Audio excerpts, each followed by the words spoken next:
Iran America जंग कौन जीता इसका फैसला अवाम कर चुकी है, लेकिन ये जंग ईरान ने कैसे जीती, इस जंग को समझने के लिए हमें जाना पड़ेगा 1983 के एक प्लेन हादसे की तरफ। ये KAL 007 फ्लाइट थी जो कि अमेरिका से जनूबी कोरिया के लिए रवाना हुई और इसको प्री प्लान इसका रूट चेंज किया गया, जो कि 1992 में डिकोड होने वाले डॉक्यूमेंट के मुताबिक मिला। 1980 के अंदर दुनिया भर की फ़्लाइट्स जो थी 1980 के बाद वो GPS सिस्टम यानी कि ग्लोबल पोजीशन नेविगेशन सिस्टम के तहत चलना शुरू हो चुकी थी और अमेरिका से ये जो फ़्लाइट चली थी ये जनूबी कोरिया की तरफ जा रही थी, मगर प्री प्लान अमेरिकी हुकाम ने GPS के अंदर इसकी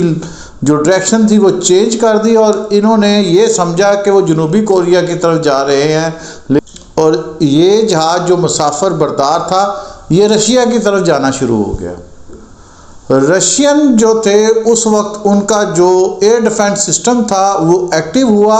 और साहिल समुंदर के ऊपर उन्होंने इसको मार दिया। जैसे ही ये तैयारा तबाह हुआ, शुरू में रशिया ने इस हवाले से ये कहा कि ये हमने नहीं गिराया, लेकिन बाद में उन्होंने कहा क्योंकि ये हमारी फ़ज़ाई हदूद की खिलाफ वर्जी कर रहा था तो हमने जासूसी तैयारे के तौर पर इसको गिरा दिया है।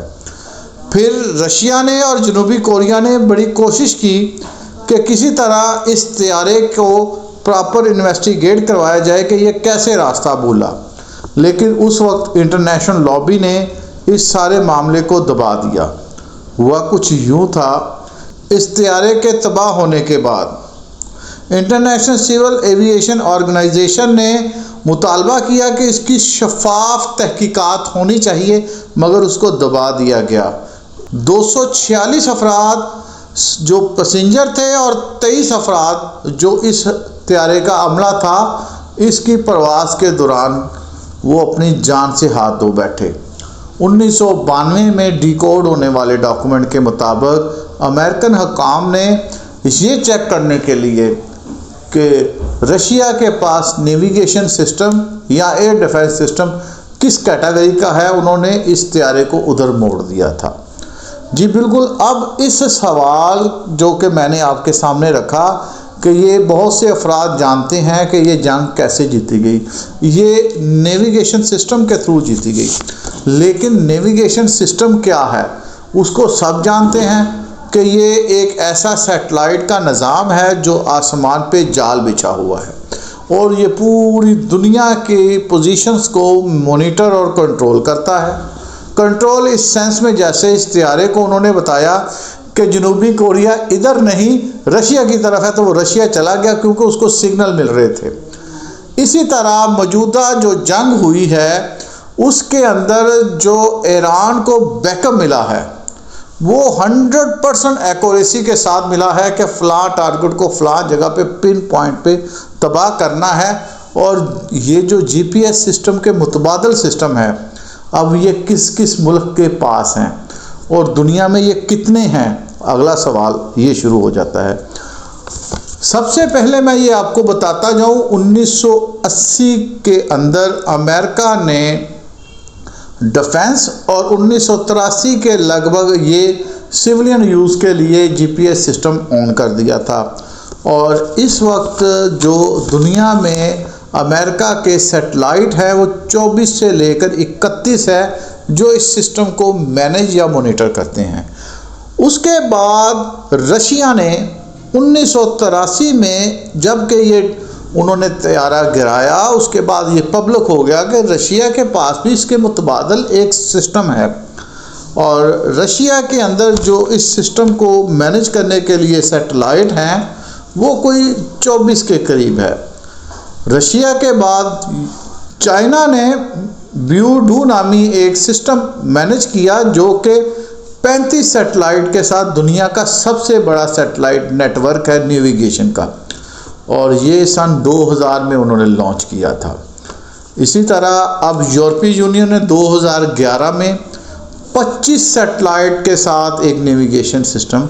लॉन्च कर दिया है। रीजनल बेस पे अगर हम आते हैं तो हिंदुस्तान के पास भी इंडिपेंडेंट एक रीजनल नेविगेशन निज़ाम है और जापान के पास भी। ईरान और पाकिस्तान या किसी भी इस्लामी मुल्क के पास नेविगेशन सिस्टम अपना नहीं है, सैटेलाइट नहीं है। पाकिस्तान ने अपना तमाम के तमाम दफाई सेटअप जो है वो चाइनीज़ नेविगेशन सिस्टम पे कन्वर्ट कर दिया है, जबकि ईरान को रशिया और चाइना की प्रॉपर हमायत और सपोर्ट हासिल थी। अदर दैन ईरान का कोई भी जीपीएस के थ्रू चलने वाला मिसाइल अपने सही निशाने पे ना जाता। दूसरी तरफ ईरान ने ऐसी भी टेक्नोलॉजी बना ली कि जो बगैर नेविगेशन सिस्टम के चल रही थी। तीसरी तरफ वो साइंटिस्ट जिन्होंने आसमान पर घूमने वाली ये छतरियां जिसे हम सैटेलाइट कहते हैं, इनको जाम करना सीख लिया। बेशक आपके 35 सैटेलाइट हैं या 30 सैटेलाइट है, ज़मीन पर बैठे वो शाहकार उनको ऐसे स्विच ऑफ करते जैसे एक लाइट का स्विच ऑफ होता है, और उस एक स्विच बंद होने के साथ पूरी जंग का जो एयर डिफेंस सिस्टम है वो ऑफ हो जाता है। और यही कामयाबी पाकिस्तान की हिंदुस्तान के साथ और ईरान की चाइना और इज़राइल के मुकाबले में कामयाबी की निशानी बनी। हम आज देखते हैं कि पूरी दुनिया में ये जो नेविगेशन सिस्टम है इसके अंदर एक प्री प्लान एरर है जो कि तकरीबन 3 मीटर का है, और आप अपने मोबाइल से भी अगर चेक करें तो कम से कम जब 6 जीपीएस या सैटेलाइट आपको टच करते हैं तो आपकी एक्यूरेसी 3 मीटर या 9 फुट के अप्रॉक्सीमेटली है। ये जो एरर है इसको प्री प्लान हर जीपीएस के अंदर डाला गया है, मगर चाइनीज़ जो नेविगेशन सिस्टम है वो 0.03 मीटर के साथ है, यानी कि तकरीबन कम से कम वो 1.5 से 2 फुट के अपनी गलती के साथ इस वक्त दुनिया में लॉन्च है।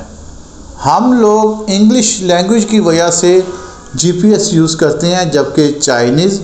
रशियन, यूरोपियन नेविगेशन आज भी गूगल मैप के मुकाबले में मौजूद है।